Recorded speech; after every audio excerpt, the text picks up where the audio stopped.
I was experimenting with drugs and I was drinking a lot and I was going out. I started clubbing really young. I was dating a guy. He sent me to Vipassana meditation.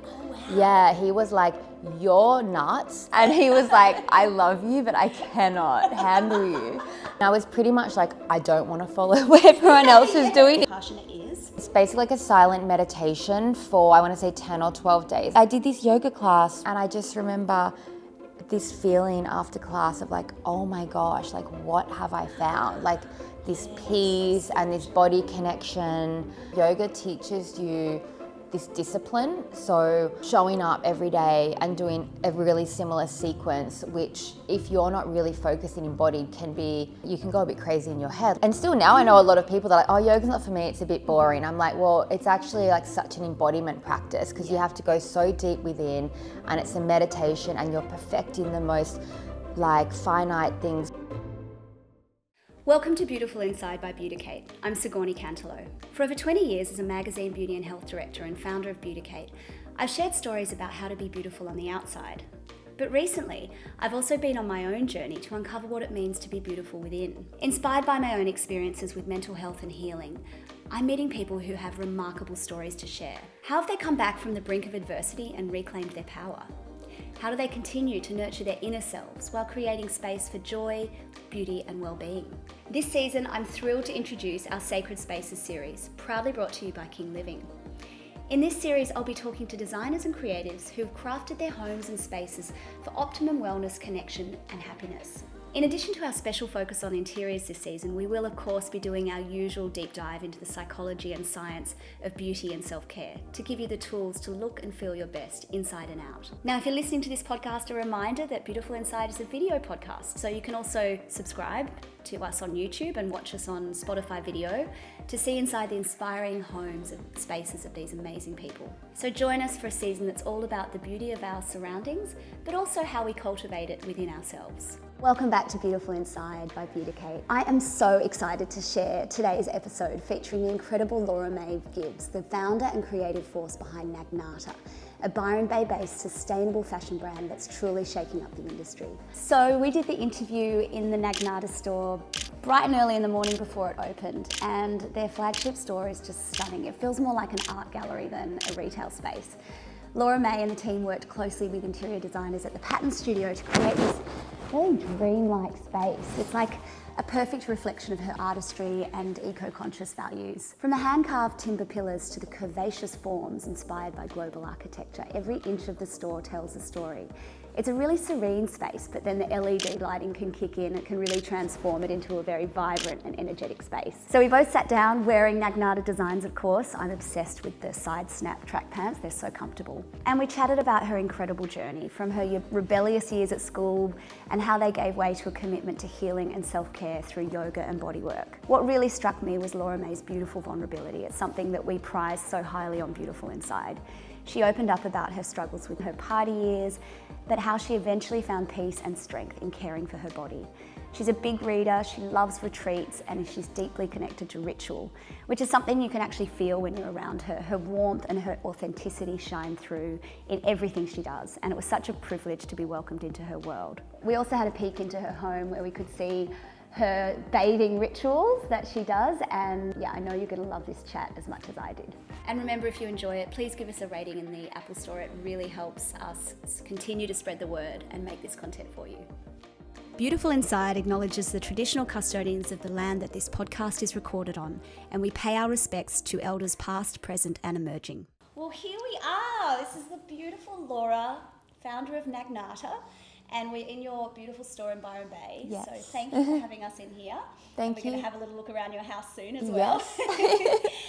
So Laura, tell me, we like to go right back to the beginning. So tell me a little bit about your childhood and how it kind of pointed you in the direction of where you are today, if it did, or if it did not at all. Yeah, okay, so I grew up in like the Hills district, so I went to school in Kenthurst and primary school in Glenhaven. So where we grew up was like a lot of bushland. So really beautiful, very connected to nature. I had a really beautiful childhood with my sister, my mum and my dad. And yeah, I grew up dancing. So I danced from like the age of 5 to about 15. So I think that definitely informed my love of movement and like movement as medicine from such a young age. I danced like 4 afternoons a week after school, and I did everything like jazz, contemporary, ballet, and like for a while I just wanted to be a professional dancer. Like when I was little, like that was my dream, and I idolized my dance teacher. So yeah, I'd say especially in primary school, like dance was such a big part of my life. And then at high school, also our school was really immersed in the bush. It was really beautiful. Like we didn't have bells, like because it would disturb the birds. So I felt like just for your nervous system, like growing up like that, I look at schools that are like in the cities and I always feel like it looks so jarring because that just wasn't my experience. And then, yeah, in high school, I kind of dropped dance for a little while, was like quite naughty and very naughty and experimental. And I guess in high school, like I was really into the creative arts, drama, art I loved, and English. My dad's a writer. So writing has also been a really big... Fiction? Mainly fiction. So he kind of instilled a love of writing and was very strict with our grammar. So I really thrived at English, but in terms of the other academic subjects, like not so much. I hated science, I hated maths. I just wanted to like be in the art room all day. And I look back now and I realize like in year 10, I was creating like wearable artwork. So even my mediums were in fashion in a way. But then I didn't think I wanted to be a fashion designer. I wanted to be an artist, and I thought wearable art. And then I kind of got a bit older. I was like, how am I going to make money from wearable art? Like, how did that look? Well, one piece of my year 10 art project I remember was like this huge tulle skirt, and I had these body pieces underneath it, and I painted all over it. But I was at the time, I mean, I definitely was using art as therapy. My art teacher was really amazing with me, and I was going through a lot of normal teenage things. I just used art as my expression of what I was going through. Yeah. So actually my parents would look at it and find it so confronting, like what I was painting on there and what I was writing on there, and I was spray painting it, and then I would like go out onto our street and do these photo shoots, like flash on camera, and I would like wear it and like strut down my street in the middle of the night and have my friends taking photos. Like, my God, amazing. You know, when I was like 15. So it's interesting when I look back, and there were all these kind of clues to what I was going to do later in life. But right then I was just kind of experimenting. And were you very into fashion? Were you reading magazines? Yeah, I think at like around 14, 15, I got really into fashion. Mm-hmm. So then I was like, I was devouring fashion magazines. I loved them. I was obsessed. I started studying for the HSC. I studied fashion, so I dropped some subjects. I said to my parents, I don't want a UAI. And they were like really cool. My parents have always been like, wherever your heart leads you, like follow that and just do it well, you know? So even though I was really naughty, I always still worked really hard at the subjects that I loved. Like I've always had that drive. So, you know, I'd be out all weekend and partying and pushing the boundaries a lot. But like when I was actually in the classes that I was really passionate about, I would like excel and I would get great marks and I would like really put everything into it. So I've always kind of had that intensity, I would say, about me when I look back, even on my younger years. But I got super into fashion. So I wanted to study fashion at the White House. So I went there for, I think it was like year 10 and 11, you could do like a 2-year course. So I'd go into the White city. House School of Design, which is in Sydney, yeah? Yes, still in the same location, I think. But I'd go into the city twice a week and do my fashion courses. So did you leave in year 12? I finished year 12, yes, and I majored in like art, drama, fashion, English. Did you actually get a UAI, or did you end up saying, I don't want one? You're not allowed.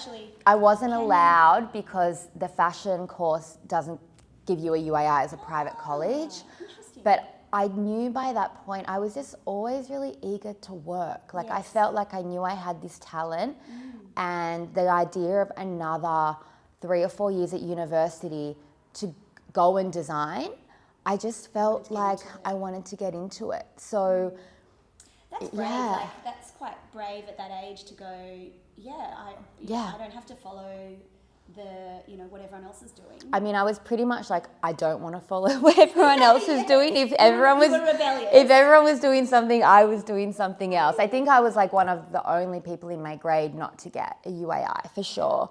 And now I look back, I'm like, oh, that was pretty cool of my parents, because I went to a private school, you know, like they were like giving us the best education, and so for them to just allow me not to go down that pathway after they've just put me through private school for the. Well, I guess your dad being a writer, were they quite creative and like?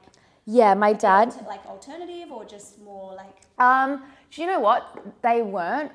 My parents, I wouldn't say were alternative. My grandmother was. That's where I kind of get it from. Oh, yes. But no, my dad, I think he just could see a talent and could see what I was interested in. And we had this special bond where, because he would work really late. So he works till like 3 a.m. every night writing, because he was a total night owl, and so am I.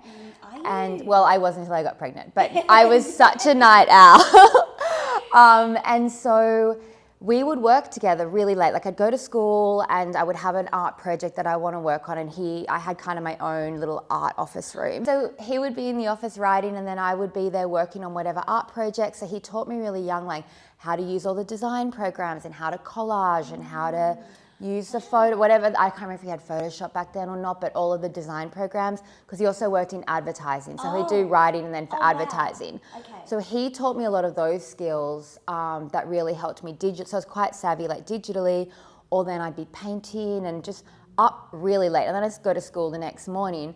And so we had that connection, and he would see me exploring that. So I think that gave him trust that I was not just slacking off being like, I don't want to do my exams. Yes.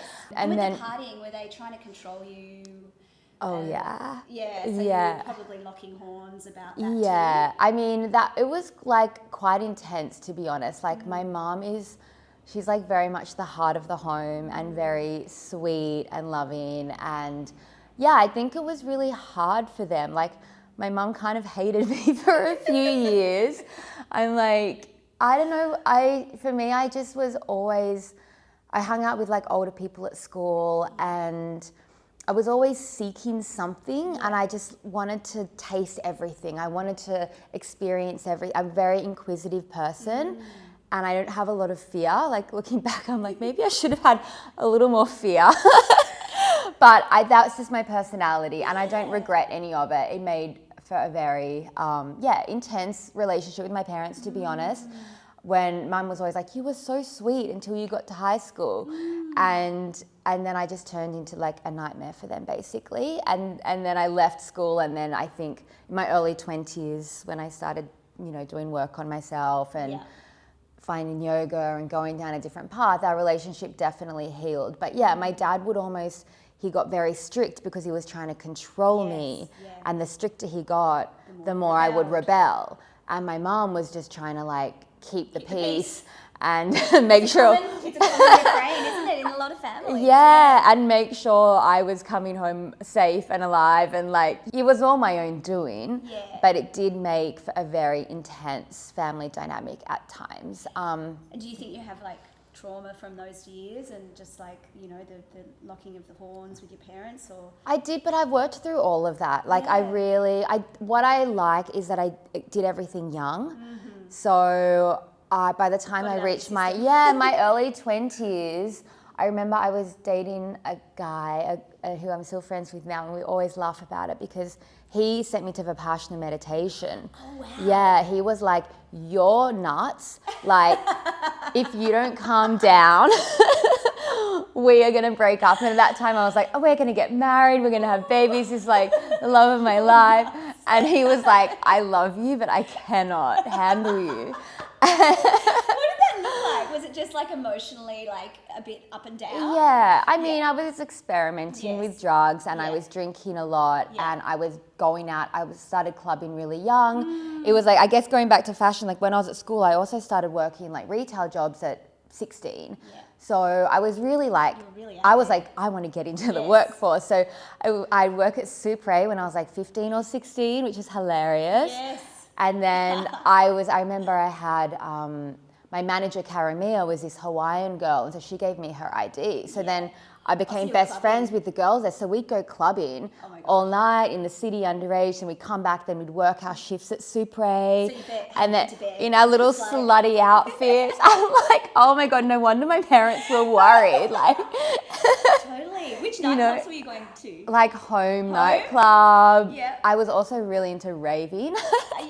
So I went to all the raves, like Parramatta or way out. The phone number, and then they'd tell you and the address. the address, like weird places in the city by the water. Like I just, I love to dance. Yeah. Like I really I was going out to dance all night. And I think it was such a fun era. Yeah, it was so fun because you actually can't do that now. So in a way, like I'm really glad that I did that, because I look back now and I'm like, oh my gosh, the 20-year-olds that I know are like not doing that. Like the music scene's not the same, the club scene's not the same. So, it was a really fun time, and it's good that I did it young, because then I kind of, got my shit together in my 20s. My husband was a DJ too, so Oh. I was similar, grew up in the club scene, so I know. It was so fun. Like fun. if you're not going to do it then, I know, when are you going to do it? And how did we go to work after, I do not know. Now I have a few drinks and I go to work and I'm like, oh my God, my head. We definitely had a stamina back then. So you went to therapy? Well, I've never actually done, When you say you worked on yourself, you did it all with like yoga and Vipassana? Yeah. Tell me about Vipassana. Okay, so for the uninitiated, Vipassana is? So it's basically like a silent meditation for, I want to say 10 or 12 days. I can't remember now. Is that long? Yes. It's very long. It feels just like weekend. months. Maybe No. some just weekend. It's so 10 or 12 days yes, no talking. Yes. And how many hours of meditation? I went insane. Like I actually went insane, but Yeah, I was breaks you young. and then it builds you Now, up again. if I did it, I would be a completely different person. But back then, I started practicing yoga at 19, and that really helped me in that era, the wild child era. Yes, yeah. I remember I was at the gym and I'd been out of my my dance for a couple of years, and I think I was really missing that. And then I did this yoga class, and it was with this Indian man, and I still remember it. Like it was such a poignant Where was it? moment. It was just at the gym at Castle Towers. Wow. It was like a gym yoga class. No one of my age was really doing yoga back then. There was like a few older women in the class. So what years would have this been? I'm really bad with years. So I was 19, so I just finished high school. I graduated. What year did you finish? I was in year 7 in 1997, so 2012 or something. 2012. So this might have been 2013. Yeah. So yoga was quite like that. Wasn't that the beginning of Lululemon and? I don't know when because I wasn't on my radar. Yeah. Like I never wore any of those clothes, even as a young girl. Like I wore a lot of vintage. No, I didn't even know that term. I think I was just wearing I'd buy from Block actually. Like I'd have my dance. I loved Block growing up. Yeah. And so I had more of my dance clothes, and then I would wear vintage. I was really into vintage even young. I wore vintage to one of my formals. So I love it. yeah, so I did this yoga class with this Indian man, and I just remember this feeling after class of oh my gosh, what have I found? This peace and this body connection. And I think I've spoken to you a little bit about my grandma before, but she'd already introduced to me the concept of yoga, but I wasn't really ready to receive it when I was a little bit younger. But she was a big yogi, and she modeled, and she was in fashion, and my nan, and she was also very you go to a house and purple walls and walk through the crystal beads to go through to the kitchen, and it was this running joke in my family, oh my gosh, Nana Gibbs, what's she done, what's she doing now, you introduce, she's amazing, and Is that's. she still alive? Yeah, she is, but she's not in the best place right now. I really need to go down and visit her. She, was always just very eclectic and vibrant, and she would read tarot, so she's very intuitive. So I've been in a few sticky situations before overseas or just in my life in general, and my nan will call my dad and be like, Laura's in trouble. One time I was getting deported from London, just a visa thing. in my 20s as well. And my nan knew. I was like locked up in a cell. And In a cell? In a cell with like drug dealers and stuff. And I just had my art folder. It was so silly, but and it's a long backstory, but like I just got bad advice. And they said, go, you can do your courses at St. Martin's. And I'd been there a number of times before. And this time I got denied entry. But my nan knew. And she called my dad, because I'd left like a message on the answering machine, like, Dad, Mom, can you call Heathrow Airport because I'm in a cell and they're not letting me into, and I'd packed up my whole life. I was like, I'm moving to London. I quit my job at Leona Edmonston. I was like ready for like my new chapter, and then I never made it in the country. But my nan called my dad and said, I feel like something's wrong with Laura. And he's like, she's on a plane, she's fine. And then they were at the beach house and they rang home, and on the answering machine was this like distressed message from me. So Nana Gibbs was right. Nana Gibbs was right. So Isn't it wild the way the mind works and we just don't understand? She's very tapped in, and she would always do her tarot, so she'd know what's happening with the family. And like you'd bring a boyfriend to meet her and she would like read their aura. She would be like reading their auras, and then she'd be like teaching them to read auras. I'm like, Nan, can you just like keep it cool for like, yeah. So I think my dad, you know, like there was an understanding of me as I kind of evolved into who I am, that like it was familiar for my dad at least, because he grew up with that. Yeah. I love that. Yeah. So tell me about those early years at Leona Edmonston and how, you know, and then Central St. Martin's. Yep. Yeah. So I basically left school. I think I was working at Sports Girl at the time, so still doing the retail thing, and started going to TAFE. I thought I'll just do a year at TAFE so I understand like pattern making and garment construction. So I decided by then, like, yes, I definitely want to be in fashion. When I graduated from school and I'd done the fashion courses, I was like, no, this feels like my calling.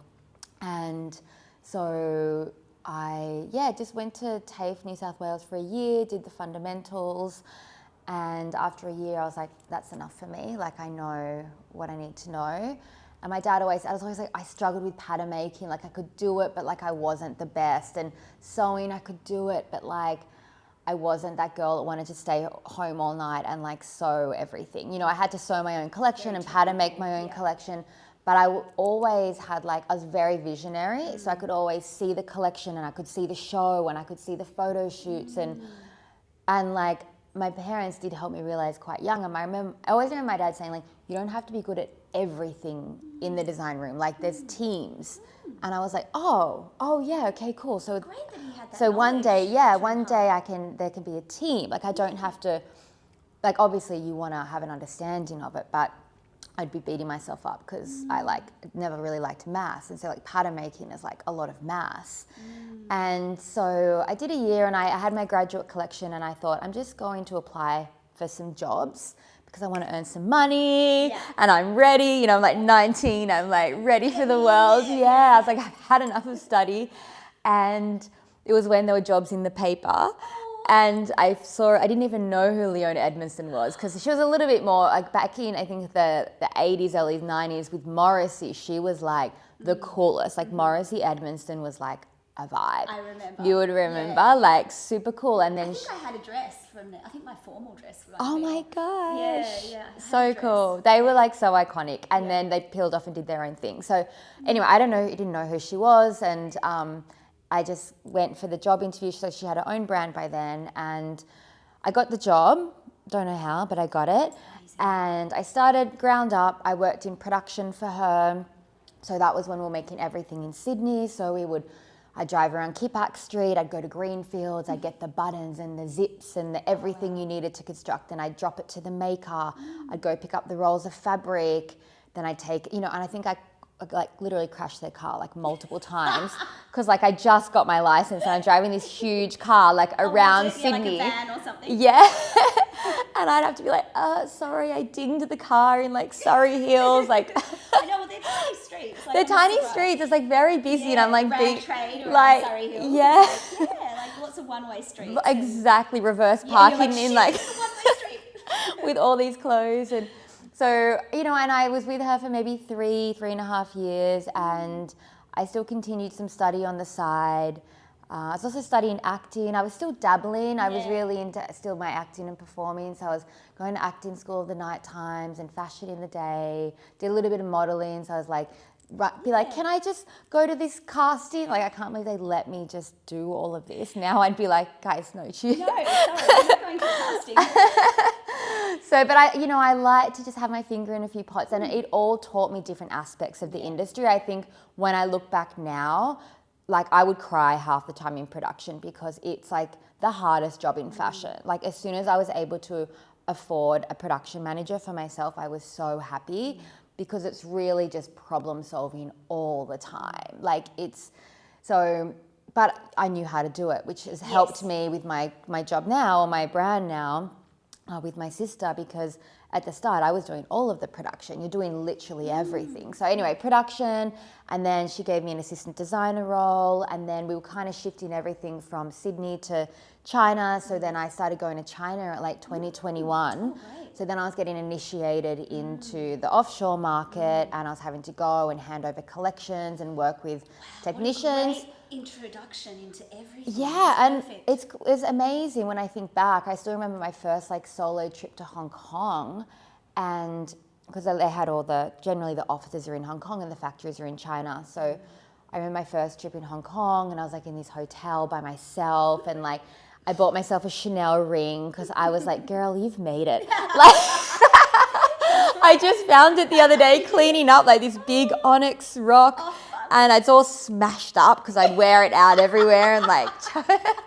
It's a symbol though. I looked at it and I was like, that was just a moment for me being like, I'm on the right path. And so, and then they would allow me to go to London each summer. So I would go to Central St. Martin's and continue my study there. And I did knitwear at one stage. I did like creative drawing. I did a summer course where you hit the streets of London and you interpret the streets into a fashion collection. This is what I love, is really finding inspiration from outside of fashion, and that my training there just really taught me how to come up with unique ideas, how to interpret the world and channel that through a collection or a show or a fashion film. So that I had in me naturally, but it really kind of like fine-tuned.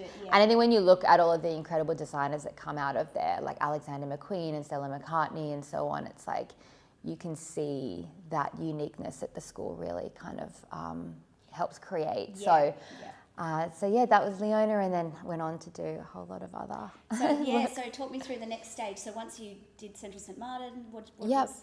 So after Leona was I'm moving to London permanently for my new life. Thrown in a cell. Then I got in a cell, and then I got deported, and then I got sent back to Australia. Oh my God. But I was with the boyfriend at the time that sent me to Vipassana, which I realised I deviated from that story, but we just met, and I was on my way to the airport, and I was saying to my mum, I just fell in love with this guy last night. And I'd like had him over, I'd snuck him into the house and kicked him out before I was going to the airport. And mum was like, who? Oh, like what? And I was like, oh, he stayed over last night, but you didn't know because I kicked him. I love that. And she was just like, you are insane, get on this plane, like just get on the plane and get to London. And and so fate, I guess. I wasn't meant to be there, and they saw my folios, and I said, yeah, I'm doing a course, and they said, you don't have the right visa, locked me up, sent me back to Australia. And you must have been so heartbroken. I was like devastated and quite traumatized, because Heathrow Airport, it's like, I just remember it really is like those shows. Oh, Banged Up Abroad? Like, I don't know, maybe. Where people would end up, like when the security shows at the airport where they're busting the drug dealers. I felt like that. Like, oh my God, it's like, I can't watch shows because I do get trauma. Like, I get triggered. I'm not. It's because you don't know what's going to happen with you. They put you in a cell. They gave me a silver blanket. I remember like nursing this little baby because this immigrant mother obviously didn't get let in, and she's like trying to sleep and has a screaming baby. So I was like, I'll just hold the baby because it was kind of comforting for me. And they don't tell you anything. So and they're treating you like a criminal. They were treating me like I was like importing heroin or something. like, I was like, "I'm I a had an art folio. I'm not cut out for this. Poor thing. How long were you in there? I think 18 hours. And then they sent me on, the 24-hour flight back to Australia. So you hadn't slept? I hadn't slept, but I went straight to my new boyfriend's house and called him at the airport. Babe, you'd never guess what, I'm back. So we had okay. Yeah. Well, he didn't know yet. He was he didn't know what he was in for. Oh, he didn't know that yet. Yeah. And so, then it was a bit of a strange few years in Sydney, to be honest. I was in that relationship. I was jumping around between different brands. So I think I was doing fit modeling at Sass & Bide. I worked at a brand at the time called Denim and Thread. So I started working in denim. I worked in like a denim wash house. I was modeling more at that time because I was like, it suited me. Well then, that was when I was really getting into yoga actually. I must admit that time. I did Vipassana. So when you say you went nuts, talk me through what happened in your head when you were like in there. I think at that stage, I didn't know how to sit still. Yeah.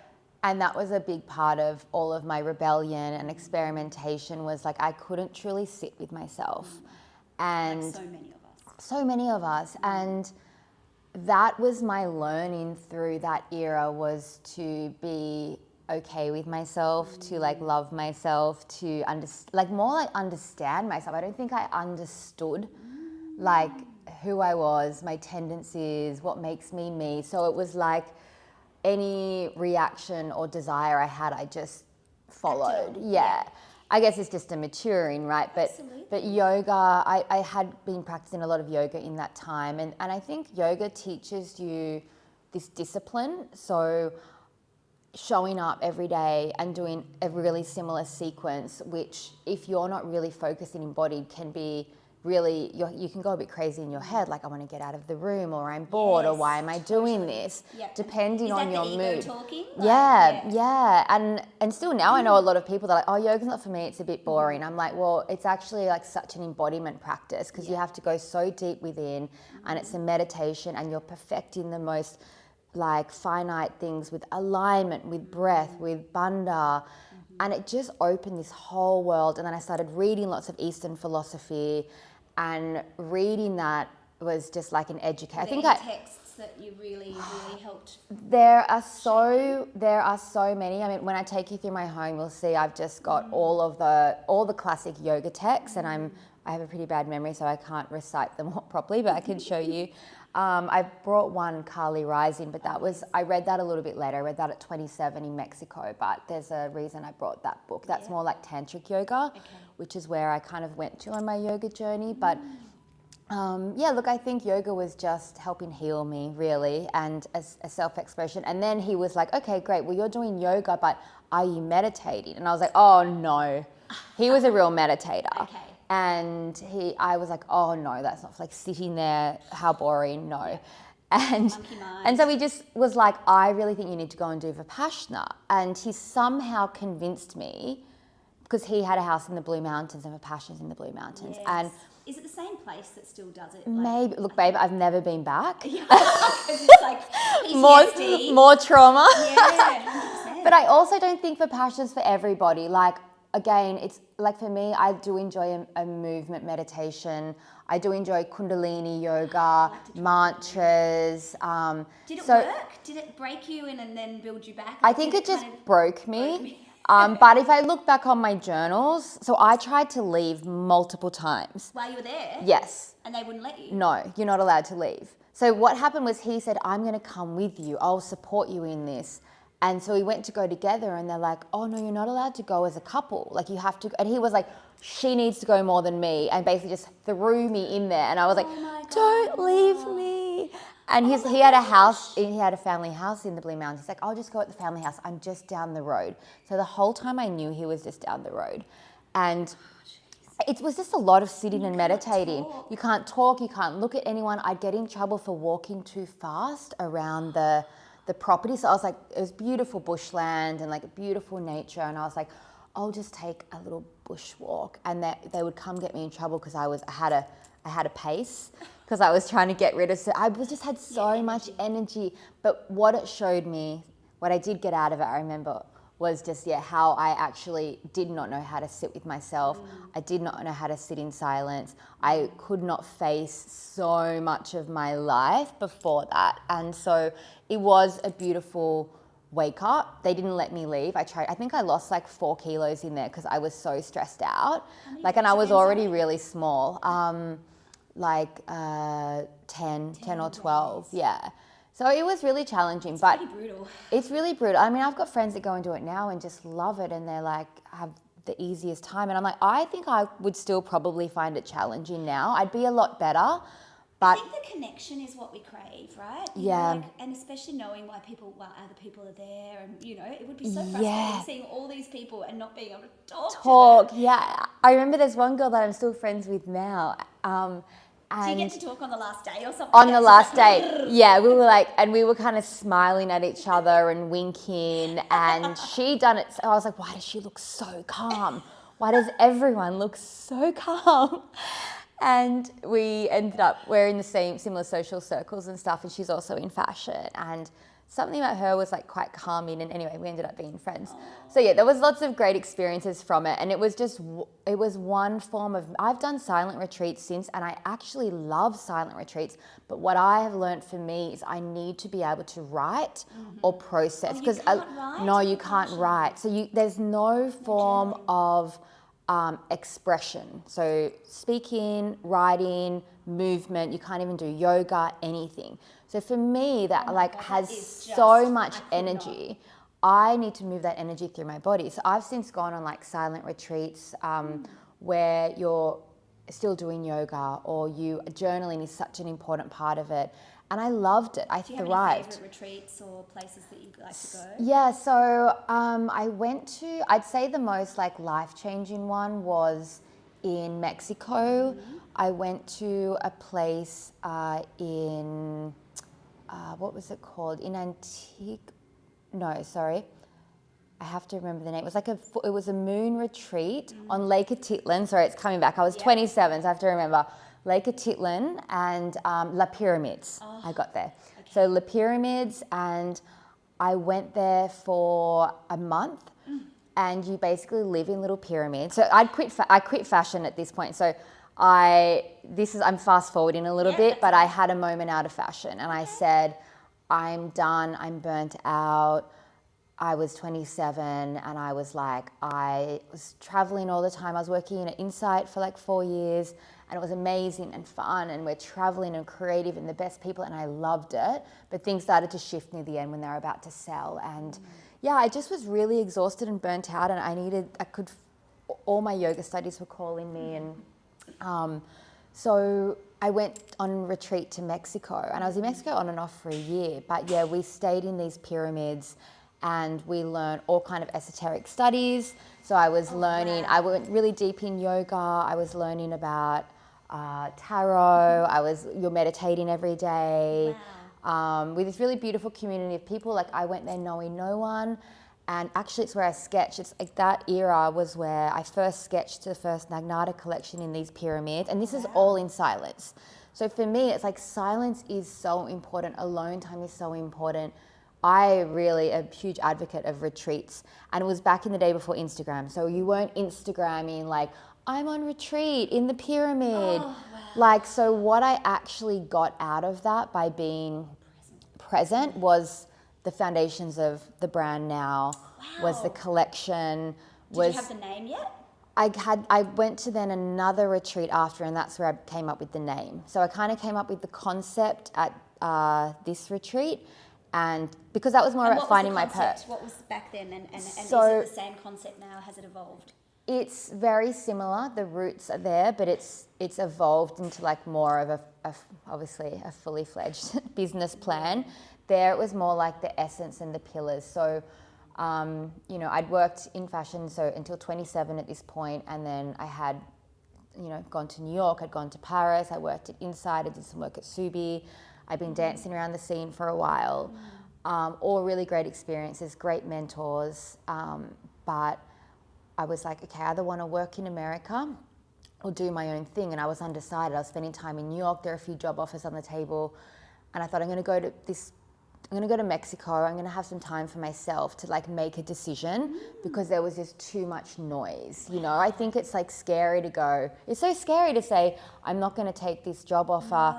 It was in Philadelphia, actually, between Philadelphia and New York for a huge, huge company. I'm not going to say who they are because I actually had a really bad experience with them ripping off my work in my project. Yeah. But, you know, that was on the table. And I just wasn't something about it. I wasn't sure about it. And I had to understand if I was going to be brave enough to start my own business. And so, yeah, I kind of, in the pyramids, I was coming up with the idea of wanting to wear natural clothing because obviously by this point I'm so conscious with what I'm putting into my body. You know, I went on a really big health journey through my 20s. In high school, I did get, to be honest, like with your podcast is obviously about being very vulnerable and very honest, but in high school, I started to get quite disordered eating from just being so obsessed with fashion and seeing, you know, it was like, everything was like heroin chic then, you know, and it's like, I always remember that moment of like, who I looked up to in the fashion industry and what I thought I had to look like. Kate Moss, like, was like my idol, and I still love her. But that's what I thought I had to look like.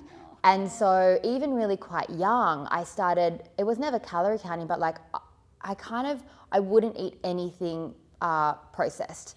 So I would be like, nothing with a number, so nothing with a preservative. And I drove my mum, and this is while I was partying, so it was a complete contradiction. I was so unhealthy. I would be like partying all weekend, and then I'd come and and I would go and look at everything mum was cooking with, and I'd be like, I don't know how I started to know about all of this, but I was finding health forums, and so it was like a lot coming in at that time. You didn't have social media back then. Oh my gosh, I would have been fed the algorithm, and it's like I would have been so influenced, and that I always just, and I'm sharing that because I remember how influenced I was, and it was more through magazines and blogs at that time. So how influenced I was at that age, and I always now think with my platform, with our brand, like it's very powerful to have a platform. So like, what am I putting out there to younger women? What are they like? What am I representing to them? So that impression that I want to make and give, I just want it to be as healthy and honest as possible. So with my journey through that, and then that reflection time, you know, there was a lot of healing around the food and the body. Did you go into a centre, a treatment place, or a hospital at any point? My friend was like severely anorexic. Like I was never that bad. I kept it, for me, what I thought was manageable. So it was never like, bulimia, it was just anorexia. No, there was bulimia. No, I was like a little bit of bulimia, and it was just, it was just a kind of messy time. But I felt like, oh, I've got this under control. I'm strong. I've got it at a point. I can handle it. I can stop when I want to stop. It's an addiction though, right? It's an addiction. And I realized that I have an insanely addictive personality, which I kind of started to realize through my 20s. So, but I heal honestly through yoga and teaching myself. And no therapy? I worked with a lot of different healers, but that was as I was getting a little bit older, to be honest. Like I'm very headstrong, so once I made it, it was like a slow burn. So you were like, I don't want to do this anymore? Yeah, well, watching my friend get really sick and go to hospital. Yeah. Were your parents freaked out? Did they know? Did they know the extent of it? They didn't really know I was very good at like hiding everything. Yeah. I think they knew, but they didn't want to know. Yeah. You know, or then sometimes they'd read. Hiding food and stuff? No, it was never like that. I just either wouldn't eat, or I would eat very limited, or if I ate too much, then I'd be sick. And at different times, or I'd just party all weekend and not eat. Yeah. So, and then I'd be fine in the week. But it became an obsession with, not having processed foods and what I put into my body. If I'm hurting my body on the weekend, then during the week, I was like an angel. Yes. I was detox and retox. And it was like, it's just so extreme. I was so extreme. Who live like that still. Yeah, it's actually very normal. Yeah. Especially in the Sydney, there's massive drug culture. Yeah, I mean, it's part of the reason why I had to leave Sydney as well and move to Byron, because it's probably here too now. Yeah, it's so different here though. Like I wouldn't say it's here if you want to be a part of it. And when I first moved, I was maybe partying and stuff more, but no, it is very different to Sydney. I guess there's no nightclubs. There's no nightclubs. But at that time, so then fast forward on retreat, concept in Nagnata, I had also started to think about clothing and what I'm putting on my skin, and I was like only wanting to wear organic pieces in practice. So I had So your clean food obsession moved to clean clothing, and it was all this process of trying to purify my body to heal. Yeah. So it came through all avenues, and this is like a 7-10 year process, and that's what I always like. It's so deeply woven into the brand, but it took me a long time to get there. And even then, through working with other brands, and like I said, going to Hong Kong, China, I was then seeing a lot of pollution. Like I was seeing the denim wash houses with like the toxic waterways. I was seeing all of the wastage. And so there wasn't really a word for sustainability back then. It wasn't like a buzzword in the industry. Stella McCartney was the only person that I think that I could look to going, oh, this is a sustainable brand that's luxury fashion. So I really looked to her actually and read a lot about, her business. And I think there are a couple of other, Patagonia for like just an overall business model, but obviously they're more lifestyle. So there are a few examples in the industry. And as I went deeper in my yogic studies, I realized my belief system and what I'm trying to practice there was not marrying up exactly to the way I was creating or working for these brands. So that's the weaving together that came from retreat, because you start to have time to reflect and piece together. Because you're taking a step back. That's the beauty of retreats, isn't it? You have that time and space and stillness and especially silence. Yeah. To think about stuff. And we don't give ourselves enough of that time in our lives now, I find. I mean, we've started hosting retreats, and so I'm so passionate about it, because even a few days to just, you would know, you went and took some time for yourself, and it sounds like it was a real moment that kind of... South Pacific private. Yeah. It was a mental health retreat, it was not glamorous but it was amazing, because having that time to work on yourself, as you say, is just so, and I had like professionals there who to guide me, and I'm interested, the breaking of the addictive cycles from disordered eating, drugs. How did you do that yourself without the aid of a therapist? That's amazing. I don't know. Because, everyone just launches into therapy now, but you must be, as you said, headstrong. Were there any books that you read or any teachings?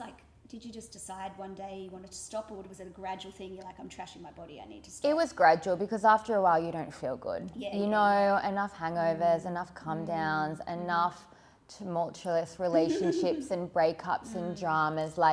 Honestly, I just grew out of it and was, I would start, I definitely have seen lots of healers over the years. Tell me about the healing journeys. Okay, my philosophy is really through the body. Our body will tell you what it needs. And I think things like kinesiology, for example. I have an amazing kinesiologist here, Ra, who is also quite intuitive. And I need the details. Yes, she's amazing. I know she works on some, I won't name drop, but she works on some amazing. Yes. And she will ask me questions, and I could say something, and if you're lying to yourself, your body will tell them. It's like the muscle testing? The muscle testing and so on. So I do a lot of practices that if I'm not being truthful with myself, my body will be truthful. And that, somatic work and that reprogramming of your belief systems, of your habits, of your mind, of your patterns, all of that. So I've done a lot of kinesiology. I was doing a lot of acupuncture. I was doing a lot of body work. And I still do a combination of all of that now. I've seen over the years quite a few healers, but I would have one woman that I saw on and off almost for 10 years. And she's based up here, but was seeing her before I moved to Byron, and she's like my therapist. She's also she reminded me of my grandma as well, and I would go up to her property when I was here. Her name's Dom, and I've shared her with lots of people now, and she's just a very empowered woman, very intuitive, and you'll have sessions and you will just talk, but she's just reading off you. Yeah. And so I guess that's a form of therapy. It's a form of therapy. Not a psychologist. Because I just feel like for me, I'm so... What does she call herself? Is she a I don't really know. No, she doesn't really. Woman? She doesn't even have a name of that. Like, I don't know if she even has a website. It's just, it was word of mouth. What was she introduced to you as? This is a... Laura herbalist? she's not a herb. Laura, just go and talk to this lady? I like, she dabbles in things that I like, probably, I don't want to share too much because I've said her name, but she's just an intuitive healer. Yes, okay. She's an intuitive healer that can help you like through reading what's happening. She does a little bit of channeling. But so it is conversational. So I saw her for many years, and she would be like my soundboard whenever I needed advice or guidance. I was trying to make decisions. Amazing. So I would see her. So I guess that is a form of therapy. And then, a lot of body work, like I said. And a lot of reading. There's so many, I can take you through all my books at home. Sacred 6 coming up. Yes. Why clean clothing is important as clean beauty? Okay, I love that question because for me, like everything we put on our skin as women, we absorb.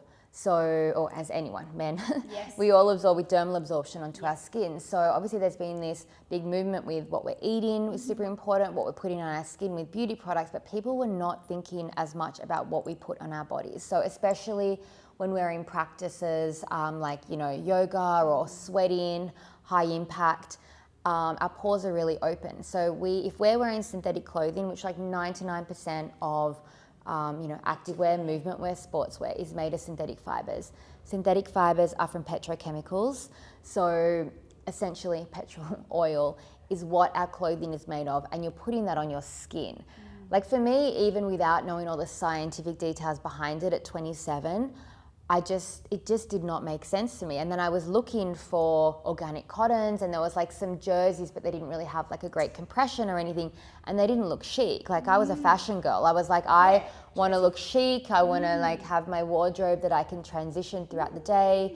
And I just think, there's so many huge brands now that have the means and the money and the technology to be providing better options for people. And like, yes, using recycled synthetics is great for wastage, but it's still putting petrochemicals on your skin if you're using like lycras and nylons and polyesters and so on. What do you know about the science now about what the skin absorbs? Like, is it microparticles of the petrochemical? So it basically, what you're absorbing can affect women's hormones. And your endocrine system. So that's now like scientifically... But can you get that absorption from a fibre, a clothing fibre? Yes. Yep. So so the petrochemicals leach into the system? Well, that's like the same way we'd put it doesn't have to be liquid? It doesn't have to be liquid to go into your skin? No. There's so many studies now that just show that you're not going to absorb it maybe as much as if you're rubbing it all over your skin, but it's still, your pores are still open. That's true. And it's still, if that fibre is made purely of and that chemical, and you're sweating and you're doing deep breaths and so on. So breathing it in, you're probably ingesting it in another way. Maybe. Yeah. So it's just, at the end of the day... Especially if you don't wash it when it comes back from the factory. Yeah, oh my God, that is like that's the worst. Thing, yeah. Right? And then obviously... always wash your clothes. People don't even know that. They just chuck it on. A pair of undies in the shop without washing. No, you don't know where it's been. It's been on factory floors. It's been in plastic packaging. And then from an environmental perspective, obviously there's all of the microparticles, plastic particles in clothing. So when you're washing it, it's going into our waterways. The water system, So there's just better ways. Yeah. And I think that we know this now. And there has been a lot of reports in the last few years. And I think there has been call outs from some of the bigger sports brands. And because I would get approached, especially in America, to interview about it. And it just kind of blows my mind that there's not more innovation from these bigger brands, because it is really hard. Like when we first started, we're blending all of our own fabrications, but to even now we're able to blend with, so our compression garments need a little bit of synthetic to be able to be compression and to be sportswear. So for us, it's all about how high a content of natural fibers can we get in there. Like what you're wearing now is about a 75% merino wool. Yeah. And then it feels so nice. And then it feels beautiful on the skin. It's breathable, it's soft. Did you say 70% merino? It's about 70-75% merino. They're all different variations. So and the trackies? The trackies are 100% organic cotton. So anything loose, we will not put even a recycled synthetic in, because you don't need it. If it's loose clothing, you do not need it. Yeah. the only way that you need it is to get some stretch in sportswear. So when we first started innovating, all the natural fibers were breaking in the machines. Like, it was so hard. And we worked on this fabrication with the Walmart company, and even no one had done this before. Like, everything was like a little bit looser, or like, you know, Nike might have done a zip through jacket, but it was like a little bit looser. Yeah. It wasn't this like real compression workout gear. And we need to work out, and we're not all going to wear loose clothing to work out. So it's also had to be realistic, being like, I wanted to offer something better. It's not perfect at all, but it's better than what I was finding out there. And that was kind of where I started. It's breathable. The other elements, apart from just being better for the environment, better for your body. Yep. What are the other elements of the fabric that, breathable? It's breathable, so it's naturally, it's naturally temperature regulating. So you can wear it to like a hot yoga class. It's going to cool your body, and then if you're skiing, you wear it as a thermal. It's going to warm your body. That's a beautiful property of merino wool.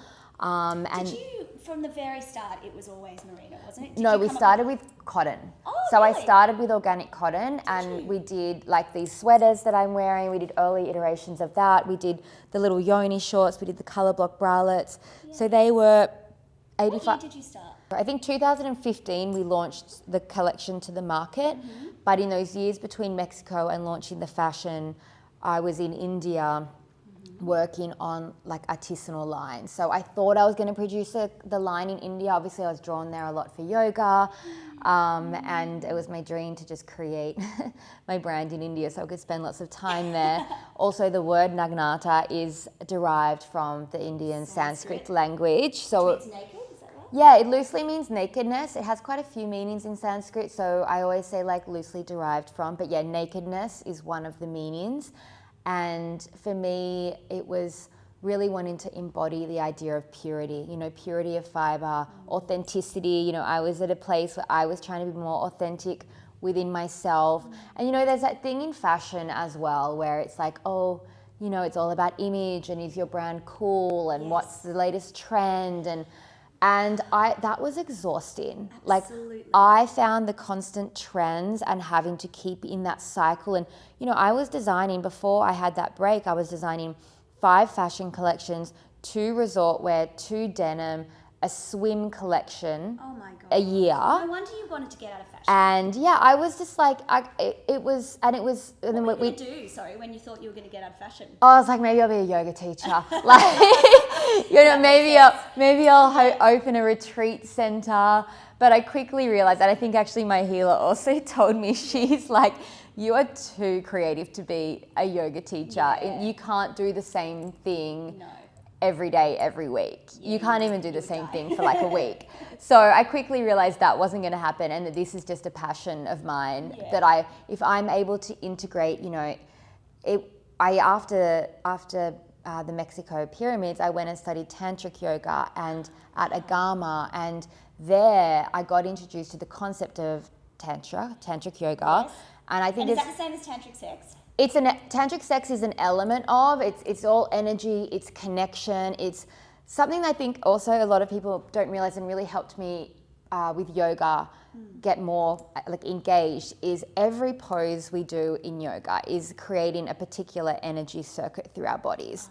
So if you're in your downward dog, or in your warrior one, or in your wheel, there's a particular energy flow that's going through our bodies which will activate certain chakras. And with tantric yoga, the course was really about, it was so slow, the yoga was so slow, but we were learning to not leave a pose until we could feel genuinely that energy circuit through our bodies.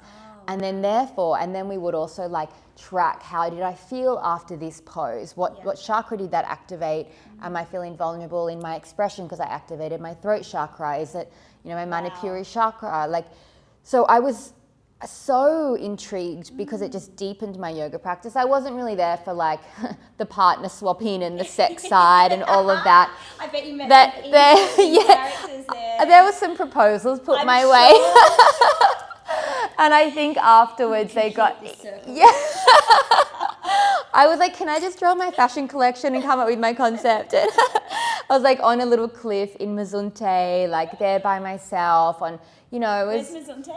Mazunte's in Mexico. It's under like Puerto Escondido, like a really small little kind of bohemian town, and that's where the yoga center was. And so that's where I came up with the name as well, because I was very drawn to Mayan textiles and this idea of artisan work and I don't know if I'm going for a long story. But yeah, so the idea of weaving, Tantra actually means loom, and Tantra is about the weaving together, like all of our threads into like one harmonious being. Oh, wow. So, and I was really drawn to all these kind of indigenous textiles and all the weaving work in Mexico, which I ended up exploring in India. But just that analogy of like, how can we weave together everything we're interested in, everything we've learned, everything we're about into something like, and for me, that was the brand.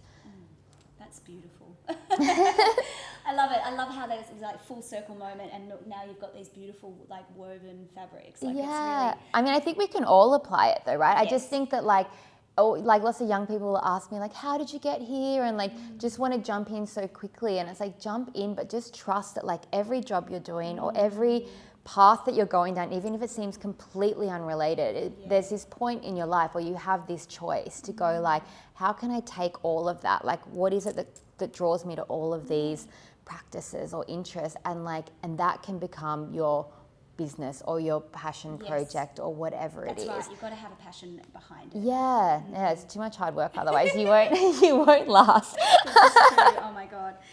So I think we've covered everything, but I would love to go through your, mental health. Yeah, we've kind of covered mental health. Like, how's your mental health now versus what it was before, and how do you manage that? I mean, it's so good. Yeah. It's so, I'm not a completely different person. I'm still me, but I think the difference is I've understood how to keep myself kind of connected and, How much yoga do you practice now? I'm actually not doing as much as I used to. I definitely do at least 2 classes a week with my teacher Fee and a home practice if I can on the weekends. I used to be like 5 days a week because I lived and breathed it. But now I'm at a point where, I've done Bikram, I've done hot, I've done Tantra, I've done all of the practices. And now I'm at this very slow, disciplined, pared back, progressive style with Fee. And that just is my medicine each week. But I've introduced things like surfing, I do my Pilates, I do all my different body works. I still do a lot of kinesiology, I do acupuncture, do kahuna massages to shift things through. So I just know that I need to do a lot of practices and supporting to keep myself like from honestly getting too reactive to like my team or my partner. I'm a very high energy person, I'm very quick, I can be very reactive, so I know to keep my best self what I need to do, which is just, you can't do these things like every week. No. But also moving to Byron helped because I took myself out. When I'm in the city, I'm like a completely different person. I know what you mean. And I had to almost take myself into an environment that was more conducive to a more peaceful version of myself. And I can always go and, dip my toes back into, I love Sydney and I've got so many amazing friends and New York and LA and everywhere, but there's just the healing grounds of Byron, I just feel keeps me connected to nature, and that is such a healing aspect for myself. So, we're always kind of working on ourselves still, but absolutely. And pregnancy, so that's congratulations. I keep forgetting. How do you forget? I forget all the time. Do you? Yes. How long? Is that not normal? How many weeks, months are you? So I'm 4.5, like 18 or 19 weeks. Yep. And so I found out in Italy at my boyfriend's farm, which is beautiful. He has a farm in Tuscany. But I was like 6 weeks before I realized. I thought I just like stressed my period away, or we'd been surfing in Indonesia, then we had Fashion Week in Paris, then I caught some virus in Spain. Oh, right. And then I was really sick for 2 weeks. And then we got to Italy. So I'd been through all of that. And I just thought, my body's just from the stress of travel and everything, like I've not got my period. Then in Italy, I was just literally like grabbing massive chunks of like pecorino cheese and like gnawing them on the street. And like, You're like, this is not normal. there were a few, and then my hormones, like my boyfriend was really frustrating me. Boobs, like, They weren't getting that big yet. Now they've doubled. Now my friends were like, looks like you've had a boob job. I'm like, I'm going to enjoy this part of it. But yeah, so it was a beautiful surprise. It feels really, and I was, you know. So we're trying to. We were not trying. Yeah. So Yeah. I had honestly, to tell you the absolute truth of it, I had an acupuncture session, and I haven't even told my boyfriend this, but I had an acupuncture session just before I went away. And she's like called the witch doctor in Byron. She's amazing for anyone here that wants to work on fertility. Olivia. And she works on fertility amongst other things. And a few people had recommended you should see her. And I went to her and I said, look, I would like to have a baby. I just want to make sure my body's really balanced. Everyone's telling me, I've been told so many times, you have a low egg count. You're going to find it hard. Maybe you should freeze your eggs. And even at once, I was with an older. So you've had your eggs tested and you knew. Yeah, and because I had an older partner at one stage, and it was kind of a topic of conversation, and like I didn't know if he wanted kids, and I wanted them. I started. How old are you? I'm 39. 39, But yeah. he was like in his 50s. Yeah. And that was the first time I started being like, oh no, wait, but I think I want the option of having kids, and like you're older, and I don't know if you want them because you've got a few kids, and so I started doing some testing, and I was like, well, maybe I have to freeze them, and then it just didn't feel right for me. I felt like if I'm meant to have a child, I'll have a child. I've taken care of my body the last 15 years or so. And I just had that really innate trust. But I went to her and I said, look, I'd like to let's start working on my adrenals, because I knew I'd been a bit stressed out. And she worked on my adrenals. She said, look, you're so healthy, like your cellular age feels a lot younger than what you are, and you're going to be fine, but we can work on fertility when you get back. And she goes, just start taking these little herbs to support yourself while you're away. And then I would have conceived the week later before I went away, not even knowing. And she said also, if you don't track, you're not. So you conceived here in Byron? Yeah, conceived before I went to Indonesia on this surf trip. So it happened, I think we had sex once in the window, and it was the first time I went, oh, wait, that's the window, because I wasn't even tracking. I wasn't tracking, but she told me to just track. And I said, so we had sex, and I had this moment where I felt like, oh, I'm just gonna call in my baby girl. And I went to her you can come in, it's okay now. I know, I just got goosebumps too.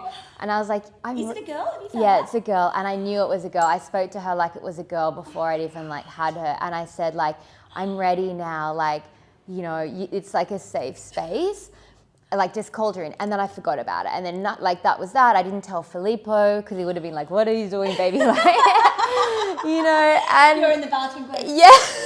we're good now. It was just a little moment of going, it's I'm ready. I'm ready, and this, it feels like the right time in my life. He's the right person. He's so beautiful and nurturing and caring, and a chef. I'm like, great, we're gonna. Wow, that's right. We were talking about pasta before. Yeah, oh my gosh, the pasta. And that was the moment that she came in. And I just think it's really nice to share, because I have a lot of other friends my age that are also either not in relationships and really worried that they're not going to fall pregnant or trying. And I just had a beautiful experience of when the time is right. And I know that's not everybody's at all. And I didn't even think it was going to be mine. I was prepared for okay, you're 39. Yeah. You've pushed your body your whole life. You work really hard. You don't sleep enough. Your cortisol's high. All those things but I guess I had really been also taking care of my body and the body work you do. Yeah, That's huge. and I just think and the time was obviously right, and it was meant to be. So, that's why I think it hasn't really felt real for a lot of it. And then I was traveling the whole pregnancy because I didn't know. Yeah. So this is why I forgot. This is why I forgot. Makes sense. Had Europe, and then we came back, and then I was in New York for work. New York was so busy. Yeah, New York got a bit tough. I did feel it would've been hard. I had a few moments there. It was really tough, and I was like, this feels wrong. I want to be home with my partner and just resting. But I'm glad that I did it. But now I'm so grateful to be home and got all that out of my system. And now I remember more that I'm pregnant. Yeah. No, I know. Because I'm growing a lot. I'm Oh, you're beautiful. thank you. Well, let's do your sacred Okay. Okay, what are you feeling? So, Because I know you brought a few options. I brought a few because I didn't know really where the conversation was going to go today. Some things are physical, some aren't. So, Yep. I mean, we've talked so much about yoga, but that is my Yes. biggest sacred practice Yep. if I'm to name one. So I will name that as one. Yep. A newer practice for me is surfing. Yeah. Yeah, so that You're has... just learning now? Yeah, I'm like 3 years in. So Amazing, I okay. can So you can surf. I'm not amazing, but that's what I love about it, is it's like such a challenge for me physically. And, you know, I've grown up by the ocean. We also had a house at the beach. So I've always been like, Dad was like, you're out the back in the waves on your like bodyboard. really? Like, So you know, you're already but he brave never for taught me those. to surf, even though my dad's a surfer. Like, I was like, Dad, start me young. Do you know how Totally. hard it is starting surfing at like I'm learning 37? too. I'm learning now too. Oh and it's my so gosh, hard. it's so hard. It has to be. Because And you've got fear. yeah, oh, you have so much more fear when Yeah. you're older, and that's the biggest thing. And it's like tuning into, for me, is absolute meditation. So I've been doing yoga a bit less because, well, before I got pregnant, I surfed a little bit now, but it's definitely, there's more fear. Now that I'm pregnant, Yeah. I'm like, oh, because it's so crowded out at the pass and so Yeah. on. So I'm a little more timid when I go out and the wave size. Yeah. But before that, it was, getting past fear, also just tuning into the rhythm of the ocean It's and so good for your soul. that meditation. Like, you have to feel the wave coming, you got to position yourself. You're so focused. Yes. I can't stand my girlfriends that go out there and chat to me the whole time. I'm like, I am trying to the wave. focus I'm here. trying to read the wave. Yeah.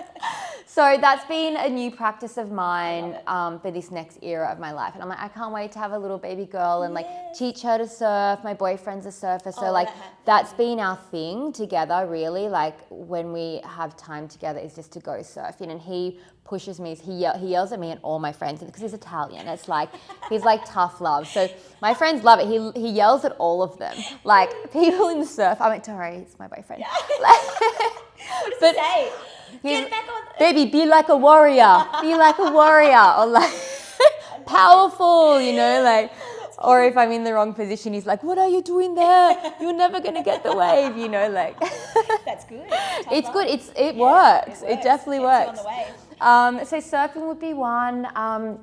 And then I brought a journal. So we made these journals for our Nagnata retreat. And because it's just got a little embossed kind of artwork on there. The motto of our retreat was like, energy is everything, and integrating mind and movement. But the journal on retreat, I introduced at the first workshop about how important writing has been for me, but useful for everyone when you're kind of on these retreats and so on, because you're doing a lot of practices to bring up a lot of energy and to get it out and to write about your experiences. And just for me, journaling has been a tool of like self-exploration. So when you asked how I got through a lot of things when I was younger, actually it's writing, because I think that we can... have all those journals? 100%. I've got like chests of books. I would have over 200. And I've written almost since I was probably like 13. And I've had times where like, I know, oh God. I've got one chest and the same, but I'm like a bit scared to like go back. Yeah, and it's scared. hard. Sometimes I'm like, oh my God, if I die and Yes, people and read they them, that. I know, I'm the same. like I'm it's really, like I have I burnt want to them. destroy it. Yeah, I've ripped pages out. I'm like, I've got to leave it there, but I can't. I've burnt entire books because my parents read some when I was younger. So in the bathroom, I put it on fire, and then I had a fire in the house. I was like, disaster. But still love it, still journal everything. Journal. And even... Do you still write daily or weekly, or how often do you I'd say weekly, Yeah. but I always have a book with me, because even for work stuff, like I'll draw out a business plan, or I'll draw out a strategy, or I'll scribble. I'm not like, I don't like everything on the phones and my computer. I'm like really old school. So if I put something in a book, and then even when I was picking, this is from my last retreat, and then I'm writing things about little pearls of wisdom that come that I might want to share at the next. I have like 5 books going at a time. So all different aspects of my life now. It's not all just like Dear Diary. It's ideas, it's thought processes. Do you have them organised? It's chaos. Whatever. Books everywhere. Filippo could read anything at any time, and it could be about him. Yeah. I know. It's really hard, isn't Oh it? my And wait gosh. till your kids get older, or your little one gets older. My son Max was reading over Oh my my shoulder gosh. the other day, and he was like, "What's that?" And I was like, "Oh, this is my journal from high school." And he's like, my God. and he's just grabbing it off me. Oh trying to my read God. it. So I got one of those like big safety locks. safety Yeah. locks, and I locked the 2 big like boxes, so you're going to have to think Oh about my locking gosh, them out yes. as soon as they can read, because Oh yeah, they get she reads all of that. yeah. Well, she's due on my birthday, on my 40th, and now I'm petrified I'm going to have a mini-me. I was like, oh, there's going to be payback. Like, Yes. my parents are like, oh, on your birthday, interesting, a girl. Like, What star sign are you? Pisces. Okay. Yeah. Oh, mine are both Pisces. Oh, I've got really? 2 Pisces children, yeah. Like really emotional and Yeah, sensitive. sensitive. Yeah, Very, we're sensitive souls. Yeah, I'm a water sign too, so I know. I'm a Scorpio, but not a Scorpio ooh. at all. So yeah, that's what everyone says. And I'm like, no, but I'm not a Scorpio. Yeah, but transformation. Yeah, I feel like right. you're going through a big journey of transformation, and that's Scorpio. I feel it can also it doesn't have to be this big volatile.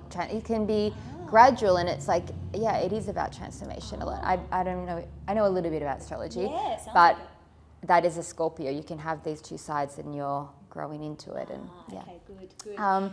Okay, so then I just brought. I was going to say, so hydrotherapy for me is like a really big healing tool. So it's in terms of like hot and cold therapy. So at home, and I'll take you there after this and show you. So when I bought my house, it's a small little place at the start of COVID, and I renovated, and I didn't have a huge amount of budget, but I was really like, I just want to create a sanctuary, especially at that time in COVID. I'd just come back from LA. I'd gone through another traumatic moment and a huge burnout, and there was something about my house had to be my sanctuary, because I hadn't had a base for like 5 years, a proper base. I was always moving, very gypsy, and with that came a lot of I guess like burnout related stuff. And so it was really important to create like a grounding, healing space of my home. So the biggest rooms, the most expensive rooms in my house is the bathroom. I put in a big, beautiful stone bath, and then outdoors I put another stone bath and an infrared like 4-person sauna. And then I built a structure around it, and then we've grown this lavender over it. And that's just like my healing space. So I'll go between the sauna, and then I won't do like freezing cold, because I'm too lazy to go buy the ice, and I don't have an ice bath. But I'll just do a cool bath, put all my magnesium in it, put my essential oils, and then have this. And I'll go back and forth for like hours, like too long. You're not meant to spend that long in the sauna. But like for me, of a night time, like coming home from work, that is my processing. I'll have a podcast on the sound system, and so that has just helped so much. I mean, I just love it. And so that's, hydrotherapy, highly recommend. And okay, so I brought some oils. So for me, like natural skincare is, I'm pretty natural with everything that I apply to my skin, even like beauty treatments that I do, like nothing invasive. I've kept it very natural. Like I'm all for like products that blend science and like actives and so on. But I do a lot of body massage. So like Abhyanga, the kind of Self-body. the Ayurvedic bodywork. Yes. So I'm big on self-massage. I love lymphatic massages as well. That's a body treatment that I do a lot. So I brought a couple of, there's too many great brands that I use, but I just brought 3 of my favorites because they're all, Osea, which is made of seaweed. Their whole line is so beautiful. That one's, I held to the wrong camera. So Osea, I've used all of their oils, and I just have their like hyaluronic body serum left. Beautiful. But also, try some, please. So I lather myself, I'll massage from my feet upwards, and I will use a dry body brush with that. Then I have Lene, also really beautiful. That's like a body butter. She also has oils. And then AU, I'm obsessed. Lani, my girl. So I pretty much only wear her Souk fragrance. Souk is my favorite, and then lather myself in the body oil. So body massage daily if I can. Just helps keep things moving. Yes. And then I can't remember what we're up to, but I think we're 5. Cacao. I mean, I came here with my 2 cacao drinks. I wanted to make us fresh cacao chocolate, but wasn't that organized. Didn't sleep. But cacao every day, all day, every day. I'm known for being like addicted to it. I have so much. How do you have it? Just cacao powder? So this one here is my own concoction of cacao powder, mesquite, maca, cayenne pepper. I usually do mushrooms, but now that I'm pregnant, I haven't even read if I can do mushrooms or not. And do you have it with a milk?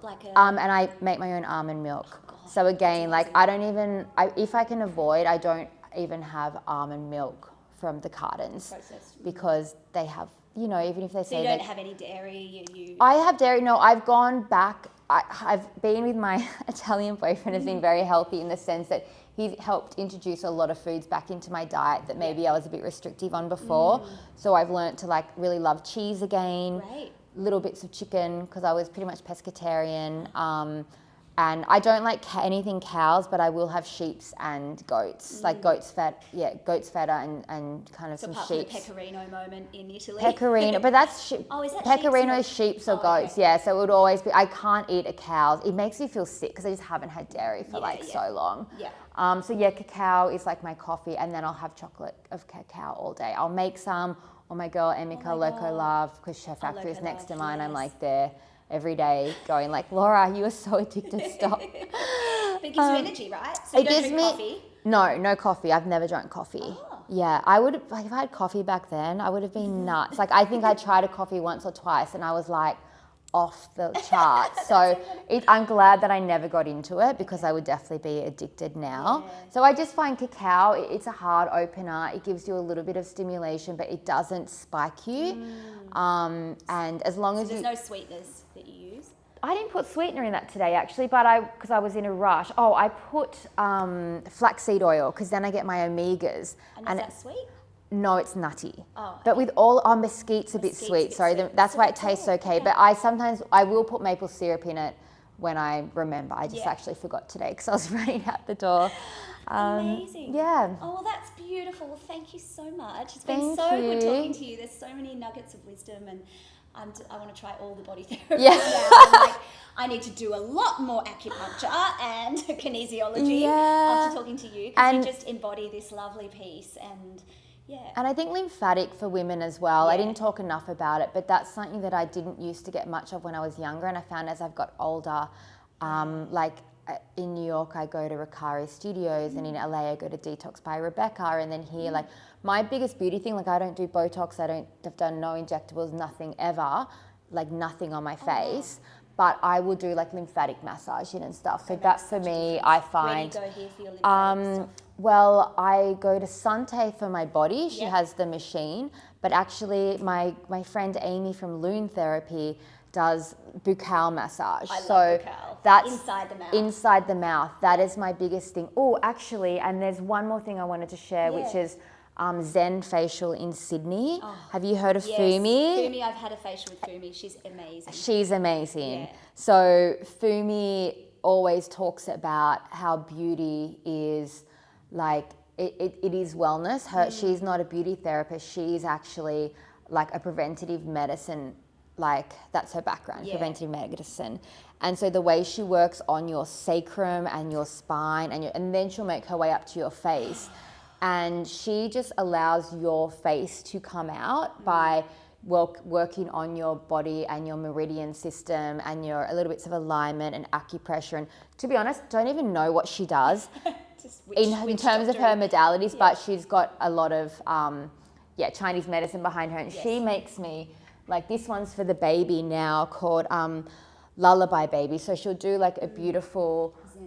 She'll do her Zen, what she calls her Zen facial. And Can I have a smell? yes, smell. So these ones are safe for the baby. So when I was traveling in New York, that smells whenever I got overwhelmed or anything, she's just like, smell this and it would just calm you, and it's all oils that are safe for the baby. But yeah, she's really about, I'm really about like aging gracefully and like, you know, I want to have expression on my face. I think we wear our life on our face, and it's so confronting because everyone looks so perfect these days. And I was like, I really had to make this hard decision with myself that like, I didn't want to go there because also I'd probably get addicted. And like, I think it's a slippery slope, like trying to strive for perfection all the time. So I do so many beauty things and so many wellness things to enhance Yes. myself so I feel as radiant as I can. are, But you're beautiful. you know, just trying to keep it natural, and I just love what she embodies, because I can go to her feeling like, oh my God, I look like 5 years older than I am, and I'll walk out just like feeling so much more myself. And so she's amazing. I love that whole philosophy. Well, thank you. Thank you so much, Sigourney. Thank you for joining me on this episode of Beautiful Inside. If you enjoyed this, the best thing you can do is share it with a friend, leave a review, or give us a rating.